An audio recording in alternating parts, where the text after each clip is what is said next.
Active Maharashtra, आवाज जनतेचा। नांदगांव शहर की पानी की समस्या का समाधान हो गया है और यह स्पष्ट हो गया है कि नगर निगम प्रशासन पानी की समस्या को लेकर बेचैन है।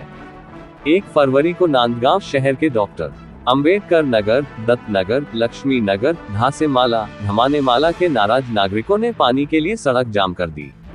इस दौरान प्रदर्शनकारियों ने नगर पालिका मुर्दाबाद का ऐलान कर अपना गुस्सा जाहिर किया। मालेगांव रोड पर डॉक्टर बाबा साहेब अंबेडकर प्रवेश द्वार के सामने कुछ समय से पुरुष और महिलाएं सड़क जाम कर रहे थे। इस सप्ताह उसी स्थान पर ये दूसरी बार सड़क अवरुद्ध हुई है। इस बार प्रदर्शनकारियों की नाराजगी भरी प्रतिक्रियाएं सामने आई। प्रदर्शनकारियों के बावजूद नगर निगम प्रशासन के कर्मचारी सड़क पर डटे रहे।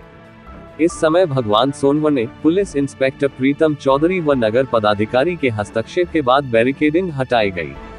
पानी की मांग के लिए महिलाएं हाथ पर हाथ रखकर सड़क पर बैठी थीं, तभी पुलिस इंस्पेक्टर प्रीतम चौधरी मौके पर पहुंचे।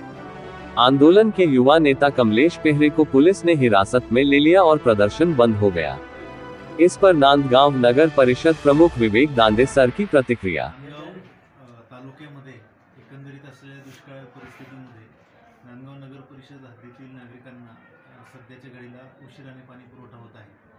त्याचं मुख्य कारण म्हणजे नांदगाव नगरपालिकेच्या मालकीचे असलेले दहेगाव धरण हे आता कोरडं झालेलं आहे आणि माणिकपुंज धरणातून पाणी पुरवठा करत असताना होणाऱ्या लिकेजेसमुळे पाणी पुरवठ्याचे दिवस वाढत आहे।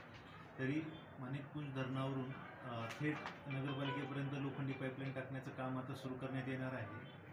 त्याच्यानुसार पाणी पुरवठ्याचे दिवस हे कमी व्हायला आपल्याला मदत होणार आहे। सर्व नागरिकांना याद्वारे मी आवाहन करतो की त्यांना होणाऱ्या पाणी पुरवठ्याच्या वाढलेल्या दिवसांमुळे जी अडचण होत आहे त्याचं मुख्यतः कारण हे धरणात नसलेलं पाणी आहे। त्यामुळे आपण आपल्याला होणाऱ्या पाणी पुरवठ्याचं जे पाणी आहे ते आपण जपून वापरावं, त्याचा योग्य तो उचित साठा करावा आणि कोणीही नागरिकांनी पाणी वाया घालू नये असं मी त्यांना नम्र आवाहन करतो।